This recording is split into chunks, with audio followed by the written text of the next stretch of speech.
got the Atlanta Hawks and the Los Angeles Clippers. Good Tuesday morning. Let's get this day started out right with the NBA on 2K Sports. This is Kevin Harlan. Looking at the starting five for the Atlanta Hawks. Heinrich and Johnson in the backcourt. Horford is out there with Smith, and it's Collins in at the center, filling out the middle. And for the Clippers, Griffin and Kaman are up front. Mo Williams and Eric Gordon pair up in the backcourt. And it's Gomes in at the three, the small forward. Well, you look at Atlanta's team makeup last year, and it was similar to previous seasons. Very talented front court, some strong wing players, but nobody really running the show, and that was one of the reasons they traded for Kirk Heinrich at midseason.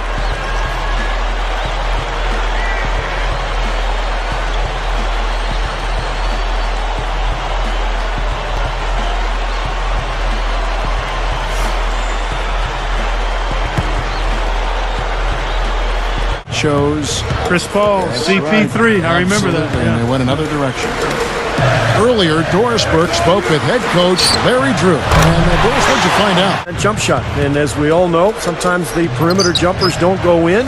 And with him not going to the foul line as often as he did early on, those numbers are going to be down some night. Blake Griffin doesn't appear to be somebody who's going to fall into that trap.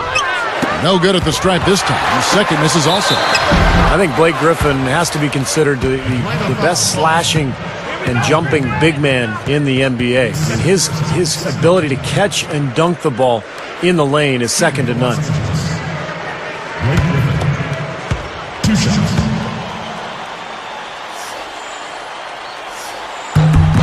A free throw drops for Griffin. And Blake Griffin, Steve, you just mentioned as a slashing big man.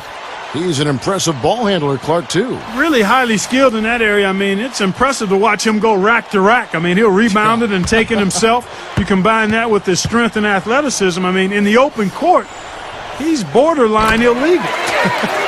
Johnson, Atlanta again, missing. Rough goal for him this quarter. He just has not been able to find the touch. Murphy's Law on display. What can go wrong has gone wrong. Prove upon this year. Here's Teague.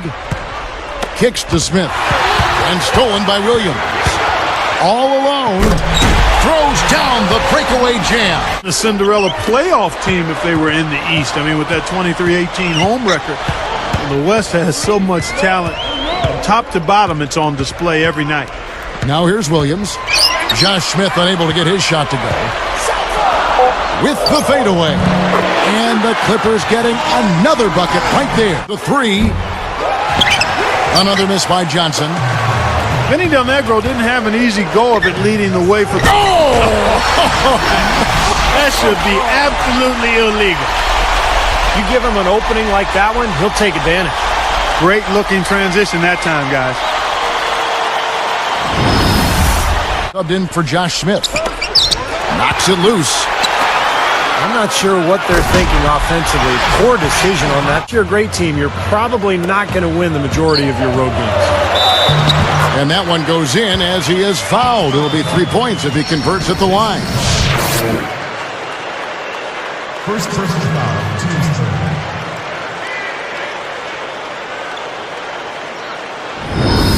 Boy, you look at the way the Hawks finished last season, and you thought they'd slip early in the playoffs. But they came out a different team. The free throw drops for Griffin.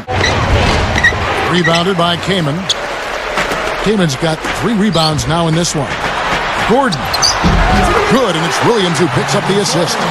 And last season was another year for Chris Kaman where injuries became a major factor. And a very tough thing to go through as a player, and especially a guy like Kaman who's very offensive-minded, to be more dynamic down on the block. Moving the ball well. And Griffin slams it in. Minu dishes to Griffin. Feeds to Gordon. And there's the whistle. Fouled hard on the shot. He'll go to the line. Eric Gordon was the number 7 pick out of Indiana back in 2008, and by nature he's a quiet guy, but he's taken on more of a leadership role lately, and I think that's good for him and the Clippers. First free throw is good. The Clark, going back to what you said about Eric Gordon and his leadership role, his coach, Vinny Del Negro, said that Gordon has to continue to set an example with his work ethic.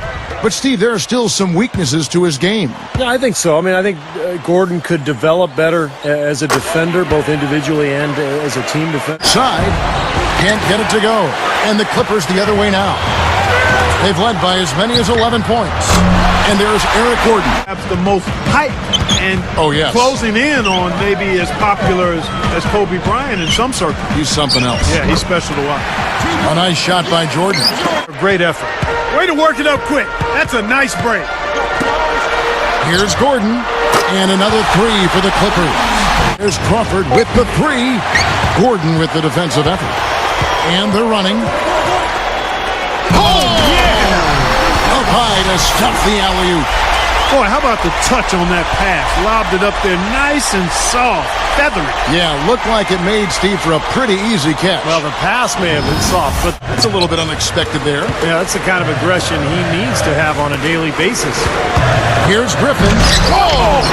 Goes up high for the two-handed dunk. You could see that dunk coming a mile away. Anytime he gets in that close to the bucket, it's all over.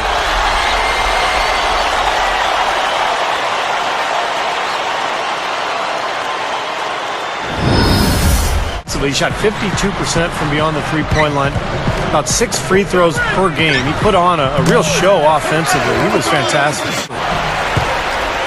It's stolen by Foy. Puts the lead pass in front of him. And look at how he... And it's halftime out in Los Angeles with a great one going on there. Glad to have you with us for the HP Halftime Report. The Los Angeles Clippers in front against Atlanta. The shooting percentage they're sporting, straight up cartoonish right now. Defenders just don't know what to do. Blake Griffin just having his way against the Hawks, shooting nearly 70% so far, a gaudy shooting percentage, the envy of everybody playing tonight. And on the other side, the Hawks also putting up big numbers.